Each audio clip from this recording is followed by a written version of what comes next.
I finally found you. Who are you? Someone who never forgot what you did. 13 years ago, my car broke down outside this diner.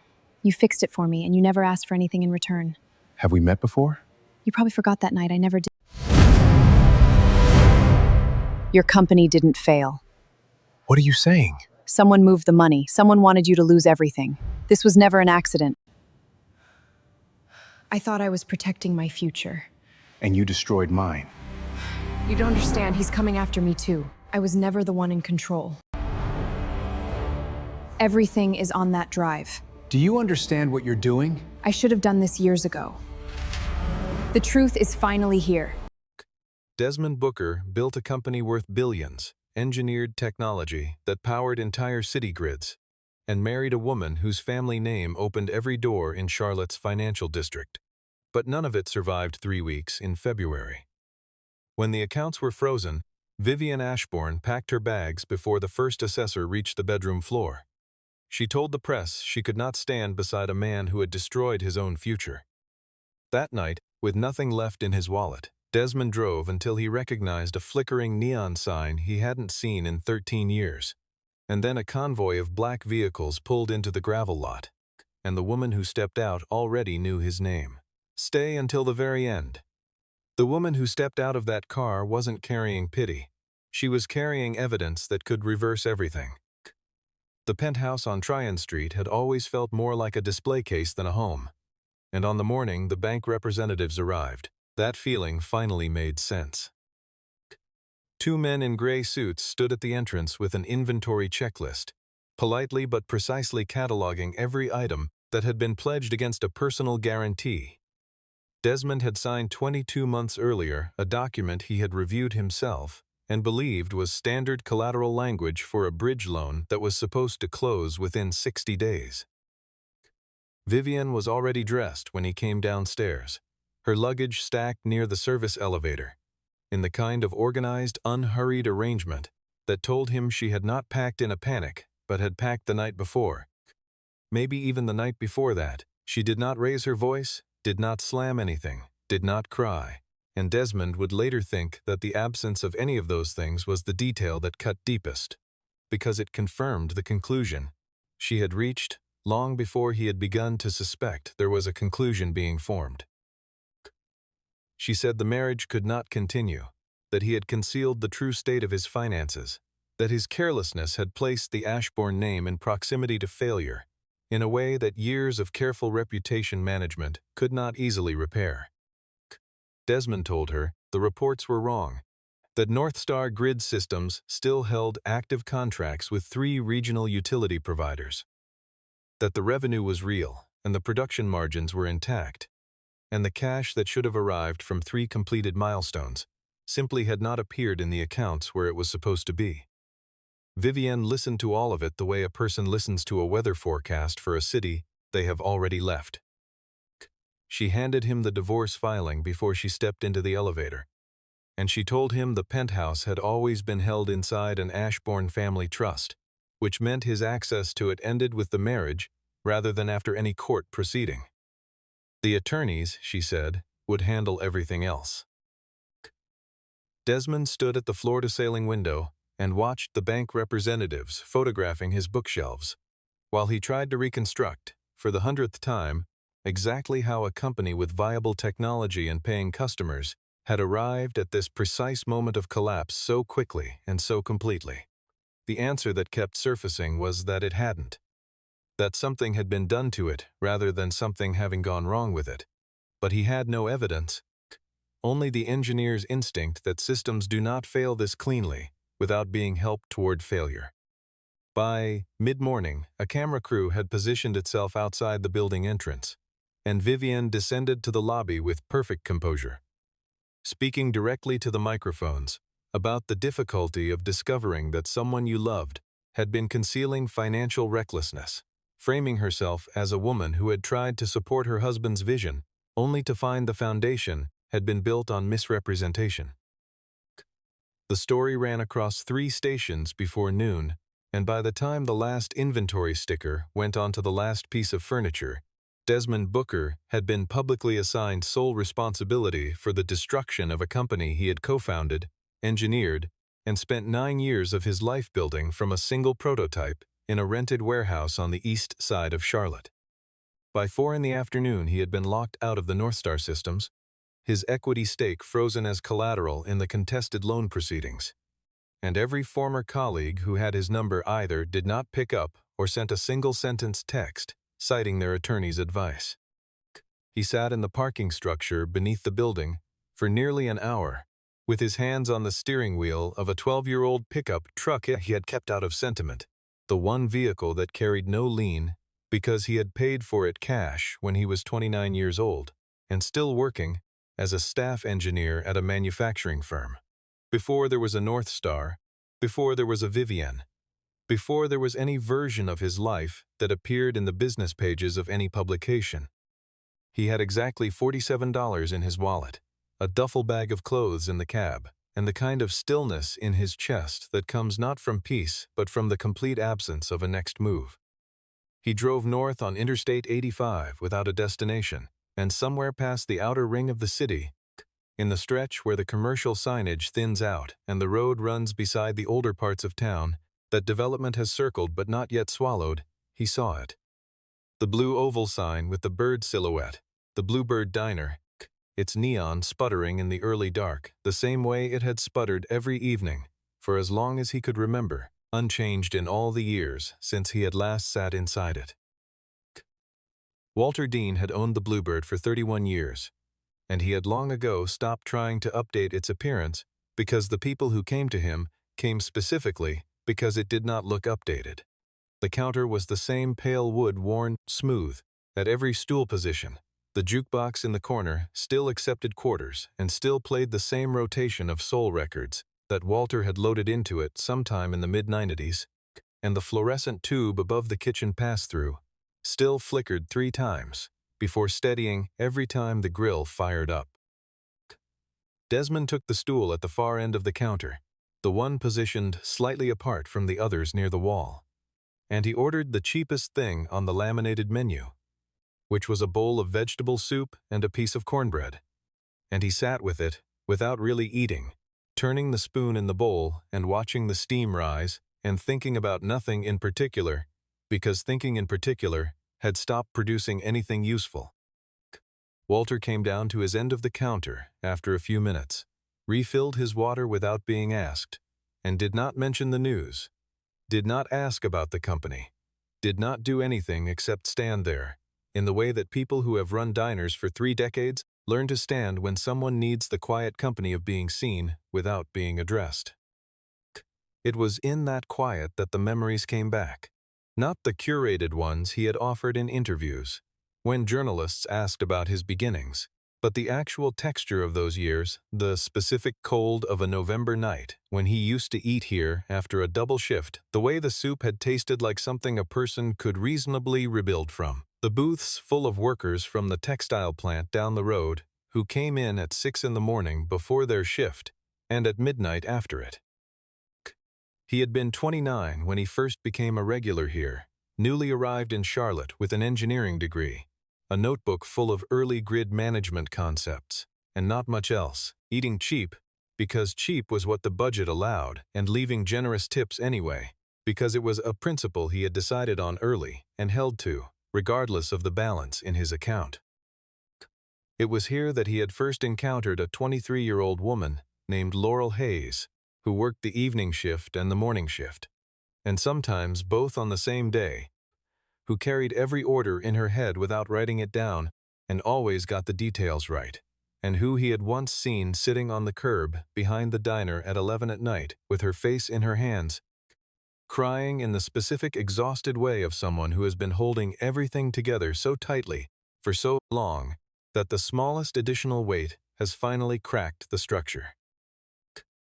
The car trouble had been a broken serpentine belt, which he had diagnosed in about 4 minutes with a flashlight, and which had taken him 40 minutes to fix, with the tools he kept behind the seat of the very same truck he was sitting in now. The tuition balance had been $430, the remaining amount on her spring semester of an accounting program. She had been completing one class at a time while living out of her car and working 2 jobs, and he had covered it because $430 was painful, but not catastrophic for him at that moment, and because she had not asked for it. And the asking was clearly the part that would have broken her. The job referral had been a phone call to the operations supervisor at a distribution facility, where he knew the hiring manager, a call that took him 6 minutes and required nothing from him except a willingness to make it. He had not thought of any of it as significant. He had thought of it as the kind of thing a person does on a Tuesday, when they have the small surpluses of time and money and connection that allow them to make 3 small differences in someone else's week. And then he had moved on. And eventually, Laurel had moved on too, and the years had accumulated, and he had not thought about her since. Now, at the far end of the counter, with the soup cooling in front of him and the jukebox playing something slow and searching, Desmond reached into his jacket for his wallet and found the situation exactly as he had suspected. The cards declined, the cash insufficient, and the gap between the price of a bowl of soup and what he could actually produce, embarrassingly small, but still real. Walter waved it off before Desmond finished the sentence, but something in Desmond would not accept the gift. Not tonight. Not when accepting it would feel like the formal acknowledgement that he had nothing left. So he placed his watch on the counter instead, the old field watch he had worn since his first engineering job, and told Walter to hold it until he could come back with cash.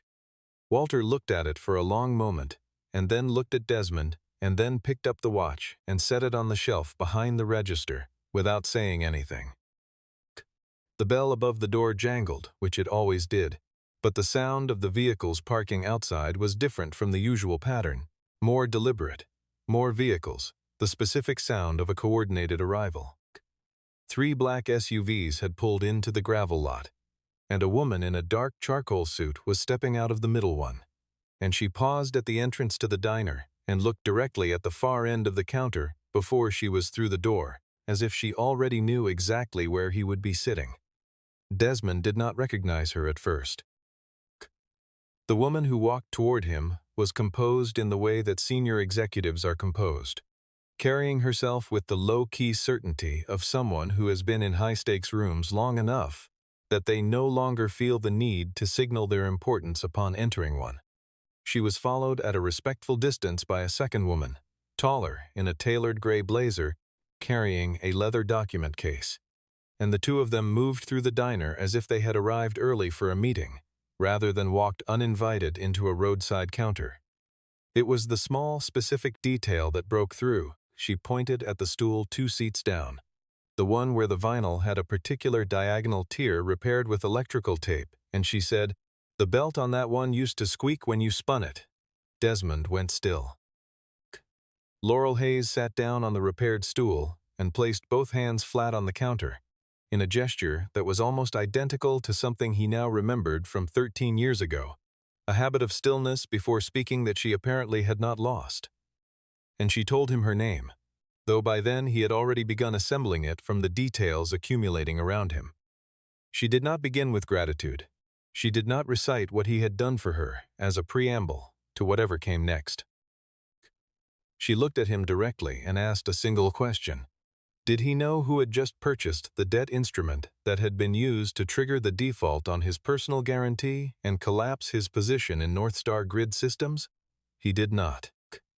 The second woman, Eleanor Langford, a name that registered somewhere in his memory as attached to one of Charlotte's more formidable corporate litigation practices, set the document case on the counter and opened it, and Laurel slid a bound folder toward him with the logo of Hayes Meridian Partners, printed on its cover in clean navy type. Laurel had built an investment vehicle that operated in a specific and unusual niche, distressed debt acquisition with a forensic auditing component, buying the financial wreckage of companies that had been pushed toward insolvency by deliberate manipulation, and then using the creditor position to expose the mechanism. She had 14 analysts, a legal team, and a methodology she had developed over 8 years of watching the same patterns repeat in different industries with different names attached to the principles. Her team had been offered the Northstar debt package 3 weeks before the public announcement of the default, which itself was unusual. Distressed debt is typically sold after the event is public, not before, and the price was low enough to flag an active incentive to sell quickly before the underlying value could be assessed. During due diligence, one of Laurel's analysts had run a standard identity check on the named parties in the default documents and returned Desmond Booker's name to her desk with a photograph. She had sat with that photograph for a long time, not because she was uncertain about the investment thesis, but because she was reconstructing something she thought she understood, a debt structure that should not exist attached to a company that should not be failing. And the name at the center of it belonged to a person she had spent 13 years being intermittently aware of in the way that people remain aware of a specific point in their own history where things changed direction. Her team had found 3 separate irregularities before she made the decision to move forward with the acquisition. A digital signature appearing on a liability transfer at a time when Desmond was provably overseas attending a grid systems conference in Toronto, a shell company intermediary purchasing North Star equity, whose registered address traced back to a property management firm connected to Conrad Blackwell's family, and a sequence of large incoming payments from utility clients that had been processed and then reversed into a custody account outside the normal North Star treasury structure. The woman beside her, Eleanor, spoke next, and her voice had the measured precision of someone who had learned to say exactly what the evidence supported and nothing beyond it. The core technology patents underlying North Star's grid management platform were scheduled to be transferred under a licensing agreement that had been structured, Eleanor explained, in a way that would effectively render them worthless to North Star, while making them available to a foreign infrastructure consortium. The transfer documents were drafted, and the signing was scheduled in 4 days. Desmond listened to all of this without interrupting, processing it the way he had been trained to process systems diagnostics, not reacting to individual readings, but building a picture from the pattern of readings together. And when Eleanor finished, he sat for a long moment looking at the folder without opening it. Then he looked at Laurel and asked her, plainly, why she was here. She answered without hesitation. Because she was a creditor with a legal obligation to protect the value of her investment. Because the patent transfer would destroy that value. And because she had come to tell him that what had happened to him had not happened by accident. They moved to a corner booth, and over the next 2 hours, with Eleanor's files spread across the table, Desmond laid out the history of North Star from the beginning. He had met Vivienne at an energy and infrastructure conference 6 years before their wedding, when he was 30 years old with a working prototype of a demand response grid management system, built with a team of 3 in a rented warehouse. Vivienne had been on the conference panel as a representative of Ashbourne Dominion Capital, and her initial investment provided the capital to scale the prototype, while her family network opened doors to utility company procurement officers who would never have taken a meeting with a 4-person warehouse operation. The technology proved itself in 3 separate municipal deployments, and 1 regional utility contract that performed well enough to generate a case study that circulated across the industry. Desmond and Vivienne married 3 years into the partnership, and for a period that he now recognized as the most coherent chapter of the story, the division of labor made sense. He ran the engineering and product side. She managed the financial and relationship architecture of the business.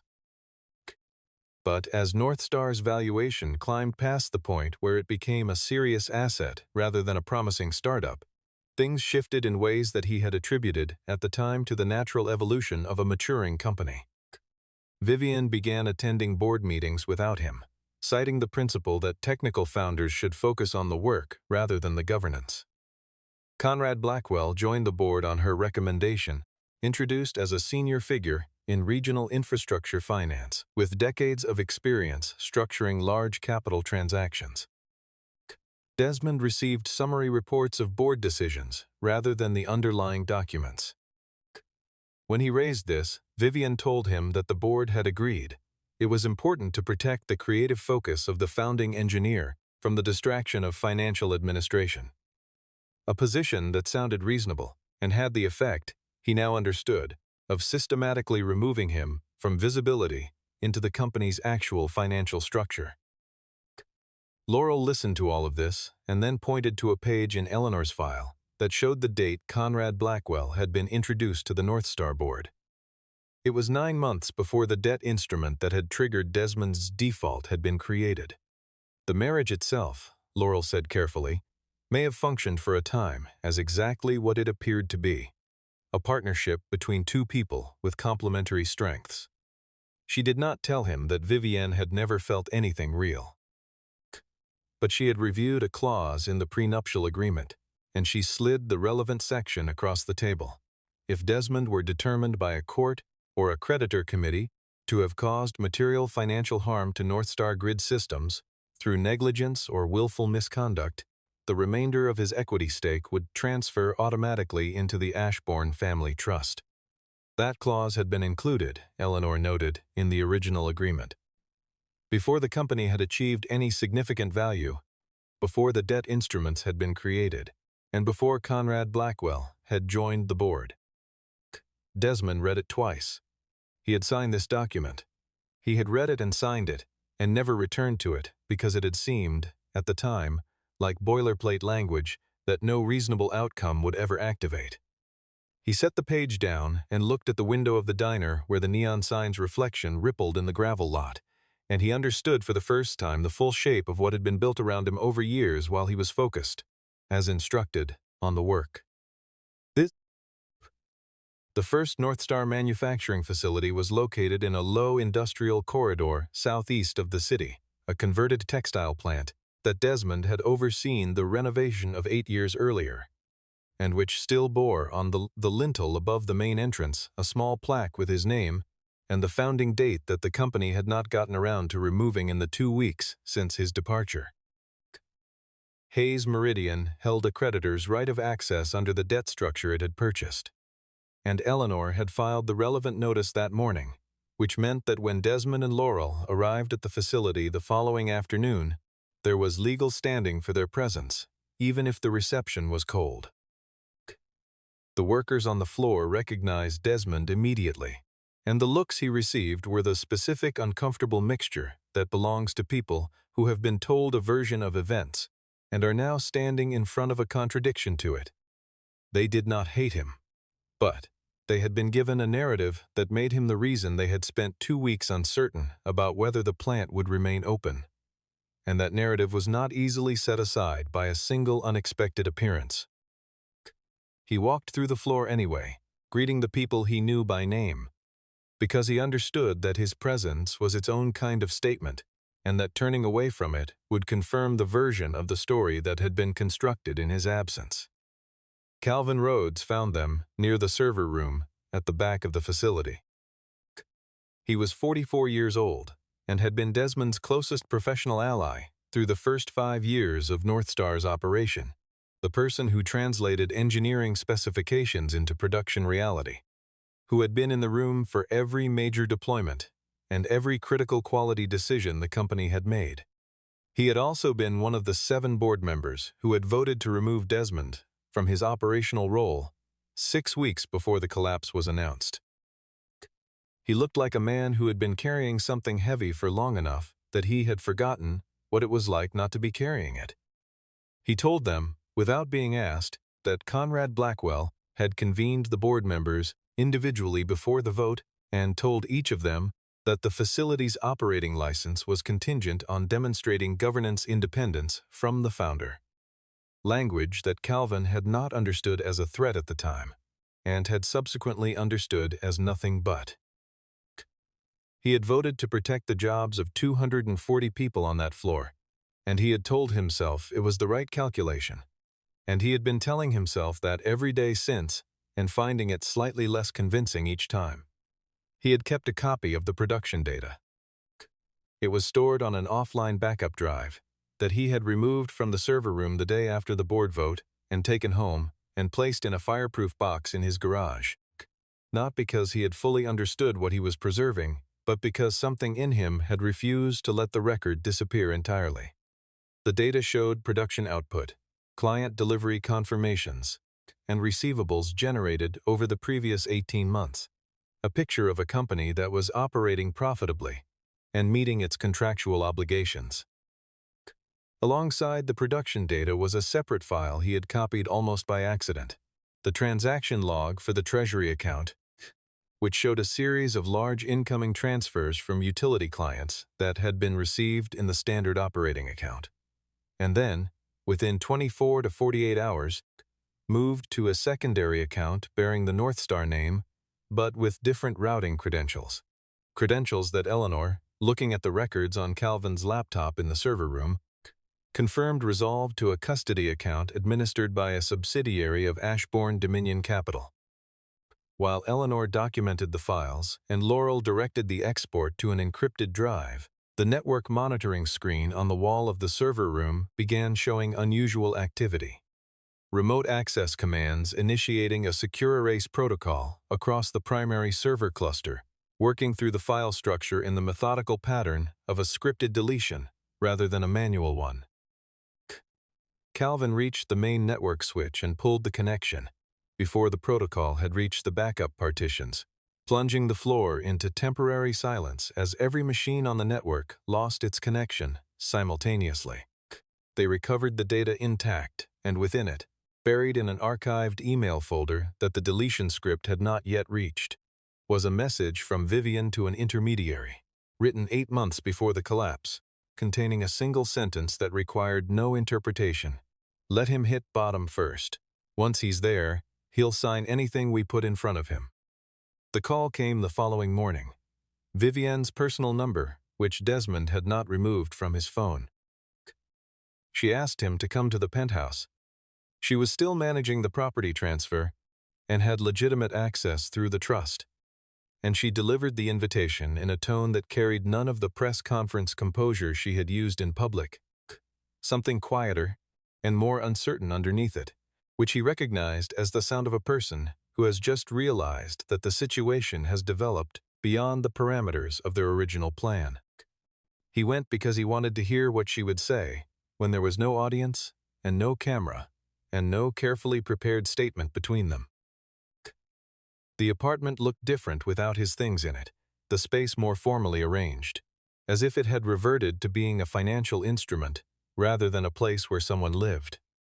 Vivienne did not play a role when he arrived. She sat at the kitchen table in ordinary clothes and spoke in a register that was closer to direct than anything she had used with him in years. She offered him a significant settlement, a specific sum that she named without apparent embarrassment, in exchange for his signature on a technology rights transfer and a mutual non-disclosure agreement that would prevent either party from discussing the details of the company's financial history. In return, she said, she would authorize a public statement from Ashbourne Dominion clarifying that while Desmond had made certain financial errors in judgment, no fraud had been committed and no legal standard had been violated. She framed this as the best outcome available to him. He would receive enough to rebuild comfortably, he would be released from the public narrative of deliberate wrongdoing, and he could begin again without the exposure of a prolonged legal process. Desmond listened to the full proposal and then asked her, when she had finished, a question that had nothing to do with any of it. He asked whether she had ever actually loved him. She was quiet for a long time. Then she said that love was not the relevant variable in the decisions that had been made, that she had cared about him in a way that had been genuine at the beginning, but had ultimately been outweighed by the recognition that everything she had worked for since childhood was tied to a specific kind of power, and that she had made the choices necessary to protect it. Then she told him something he had not expected. Conrad Blackwell had been systematically removing Vivienne from the decision chain as the technology transfer approached completion, preserving communications that showed her participation while deleting or modifying records of his own instructions. If the deal closed as planned, she would have no position in the restructured company, and no protection from the legal exposure that came from her documented involvement. She wanted Desmond to work with her, share the evidence against Conrad, while allowing her to retain operational control of Northstar as part of the resolution. Desmond told her he would not replace one deception with a different one. On his drive back, he thought carefully about what Vivienne had said about Laurel, the suggestion that Laurel's real interest was the discounted acquisition of a technology asset rather than any principle of fairness. It was the kind of claim that would have been easy to dismiss except that it was structurally plausible, because Laurel was a creditor and creditors have interests that do not always align with debtors. He asked her directly that evening. Laurel did not deflect or reframe. She acknowledged that Hayes Meridian stood to benefit substantially if Northstar was restructured under favorable creditor terms. She opened her fund's proposed restructuring term sheet on the table and invited him to read every line, including the sections that governed what happened to the intellectual property if the company was reorganized. He read for 20 minutes. At the end, he found a handwritten annotation in the margin of the patent rights clause. A notation that the fund had waived the option to acquire the grid management patents that her own investment committee had voted to pursue, signed with Laurel's initials, dated 3 days earlier. Conrad Blackwell convened the emergency board session at Northstar's downtown headquarters on a Thursday morning, framing it as a necessary creditor communication meeting, a pro forma step, he told the remaining board members, before the technology licensing transaction could be executed. He was not expecting the composition of the room when he arrived. Laurel Hayes and Eleanor Langford were already seated at the conference table, and Eleanor had placed before each board member a formal creditor notice from Hayes Meridian, asserting the right of veto over any asset disposition that materially reduced the value of the collateral securing the acquired debt. Conrad processed this for a moment and then adopted the specific performance of patience that powerful men deploy when they are recalculating. He turned to Laurel and told her, in a tone calibrated to condescension rather than hostility, that he appreciated her enthusiasm, but that corporate transactions of this complexity required a certain depth of institutional experience that was difficult to acquire outside of. And here he paused. Certain kinds of rooms. Laurel looked at him without expression and opened her folder. She had prepared the presentation in the format that creditor oversight proceedings use, when the purpose is to demonstrate that a debt instrument was created as an instrument of manipulation rather than as a legitimate financing vehicle. Sequential transaction records, each connected to the next by a chain of causation that required no interpretation, the data speaking at a volume that required no advocacy. She traced the movement of the operating funds from Northstar's primary accounts to the Ashbourne-controlled custody vehicle, identified the timing pattern that showed the transfers occurring specifically before quarterly client payment cycles, demonstrated the correlation between the payment disruption and the liquidity event that had been used to justify the default, and concluded with the electronic signature anomaly that placed Desmond's authorization on a liability transfer during a window when his passport had been processed through Toronto's Pearson International Airport. She did not mention the diner. She did not mention the car repair, or the tuition, or the job referral.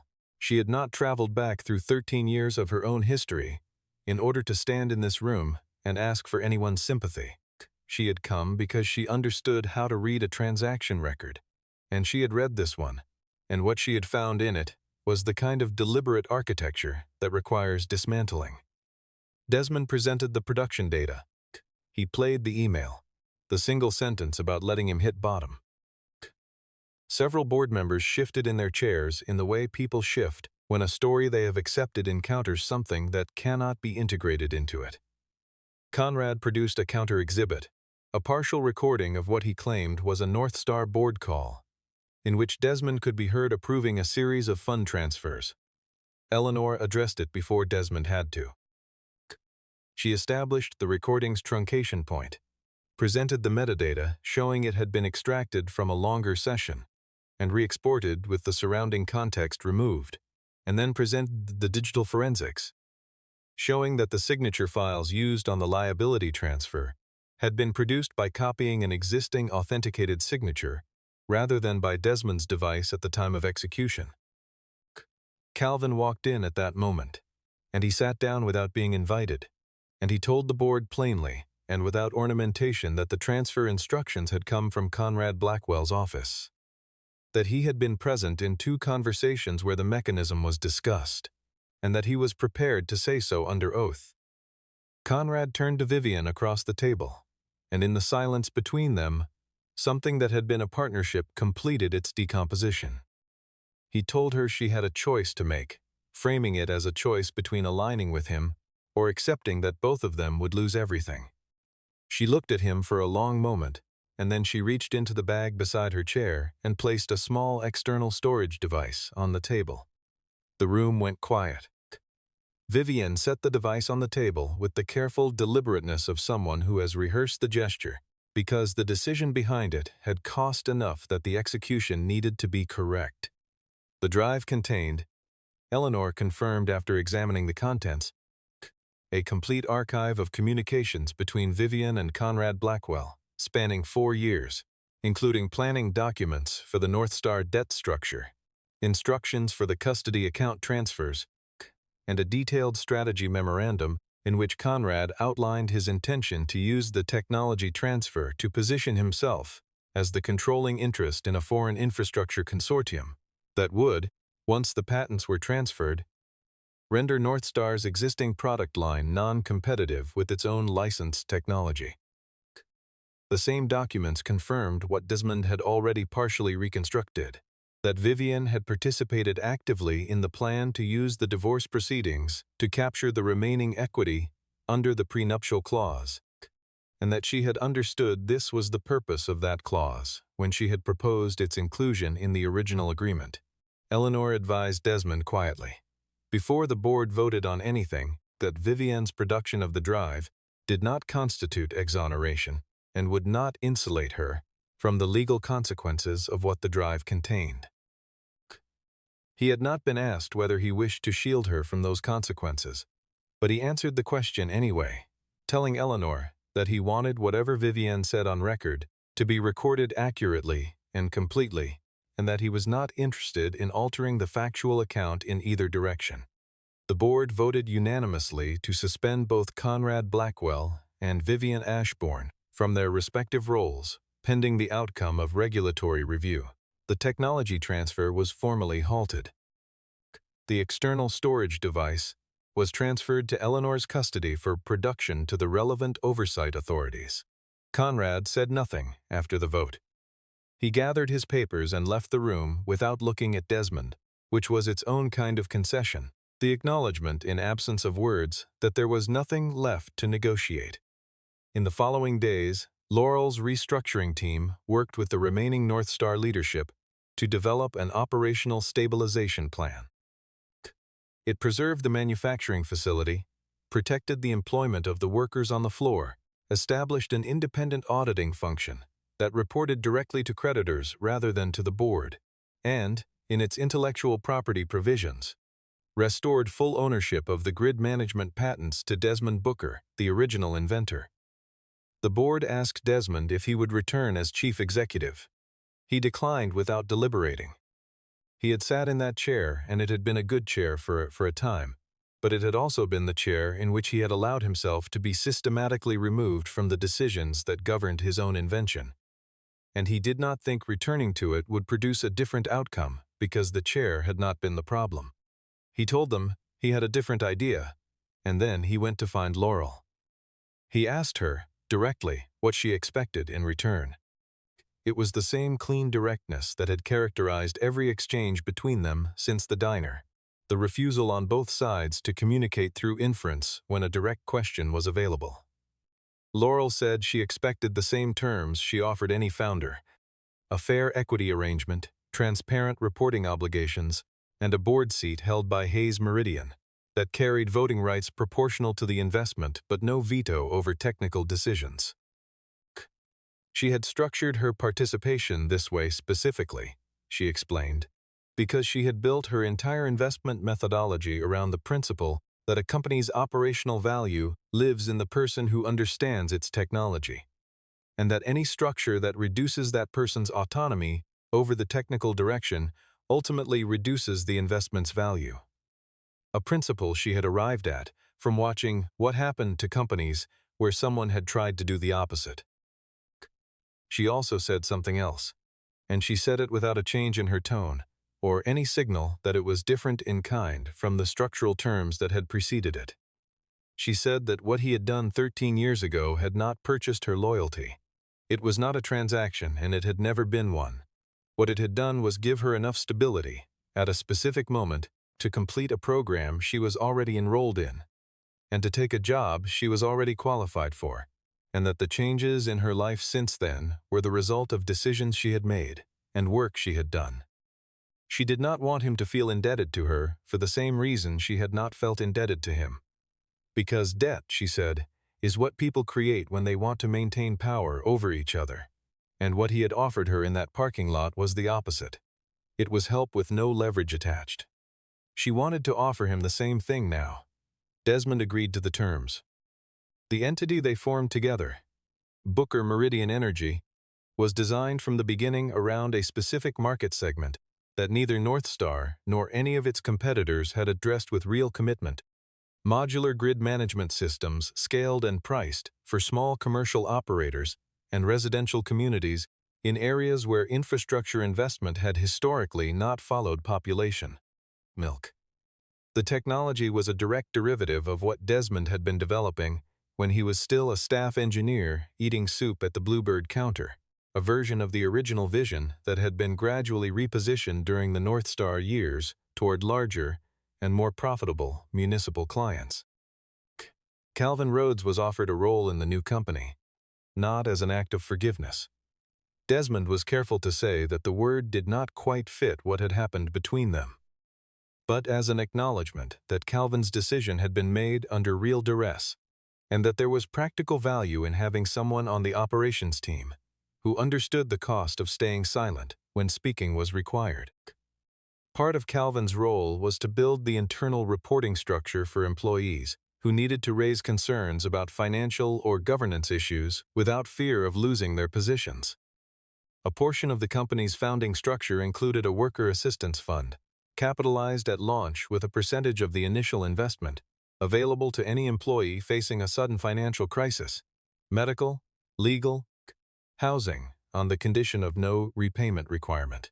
In the weeks after the formation documents were signed, Vivian's cooperation with the regulatory investigator produced a settlement that removed her from any operational role in Ashbourne Dominion and restricted her voting rights in the family trust to a minority position. She asked for a final meeting with Desmond, and he agreed to it, and she offered an apology that was genuine in its delivery, even if it arrived in an explanation. She told him she had spent her adult life afraid that one wrong financial decision would return her to the circumstances of her childhood, and that fear had eventually become larger than any other consideration. Desmond listened to it without interrupting. Then he told her that being afraid was something he understood and could not hold against her, but that fear did not confer the right to systematically dismantle another person's life in order to manage it, and that understanding the source of a decision did not obligate anyone to pretend the decision had not been made. They completed the divorce proceeding 10 days later, in a short and quiet session with their respective attorneys, and neither of them spoke to the other afterward. The first Booker Meridian Energy installation went operational 11 months after the founding documents were signed, on a site in the same industrial corridor as the original North Star facility, occupying a building that Conrad Blackwell had originally targeted for sale in the patent transfer package, and which now housed a different kind of production line under a different kind of ownership structure.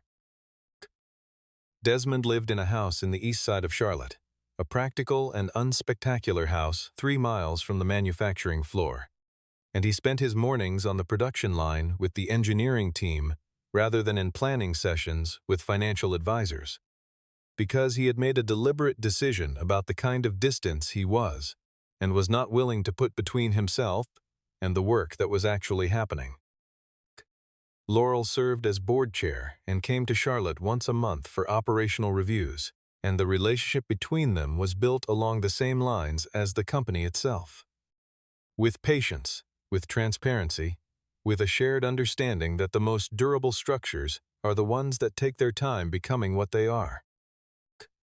North Star Grid Systems recovered under an independent management team and a restructured board, and the workers who had been affected by the manufactured crisis received the back compensation and restricted stock they were owed, distributed over 2 quarters in the year following Conrad Blackwell's formal indictment on charges of securities fraud, financial statement manipulation, and unauthorized fund transfers.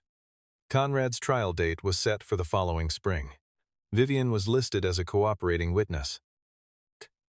The foreign consortium that had been positioned to receive the North Star patents found itself without a counterparty and without a deal. The technology remained in Charlotte, in the hands of the person who had invented it. When the first Booker Meridian installation was commissioned, the company invited members of the press, and several of the reporters who arrived had covered the original North Star collapse and framed their questions accordingly. They wanted the narrative of a woman with capital who had rescued a fallen entrepreneur, and they directed most of their initial inquiries toward Laurel. She answered them in the flat declarative register of someone who has no patience for the version of a story that centers the wrong person. She said that no one at the commissioning ceremony had rescued Desmond Booker. What had happened was that certain facts had been established, certain legal rights had been exercised, and a man who had been correct about his own company had been given back the standing to demonstrate that he was correct. Desmond had asked Walter Dean to stand beside Laurel for the ribbon cutting, and Walter had arrived in a pressed shirt looking slightly bewildered by the occasion, but steady in the specific way of people who have been running the same place for 3 decades and are not easily unsteadied. After the ceremony, Desmond announced the establishment of a scholarship fund for workers pursuing vocational and accounting programs in the evenings and on weekends, and the fund carried the name of the diner, the Blue Bird Education Initiative, because that was the name of the place where the relevant parts of the story had actually started, and he thought that honesty about origins was a discipline worth maintaining. He and Laurel sat at the same corner booth that evening, after the press and the staff had gone, in the same diner with the same pail counter and the same quarter-operated jukebox and the same flickering tube above the kitchen pass-through. Desmond had stopped at the register on the way in and retrieved the field watch from Walter, leaving behind the cash he had owed for the soup. He fastened it back on his wrist and looked at it for a moment. The same watch he had worn when he was a 29-year-old engineer with a notebook full of ideas, and the specific unsupported confidence of someone who has not yet been proven right or wrong. He asked Laurel why she had remembered him after so many years, not the facts of what he had done, which he understood she had encountered through a document, but the actual memory of the person, the thing that had made a name in a file feel like something requiring a response beyond professional obligation. She thought about it for a moment, the way she thought about questions that deserved an honest answer rather than a prepared one. She said that for the person doing the giving, it might be nothing more than a regular evening, a series of small decisions that required nothing heroic and cost nothing irreplaceable.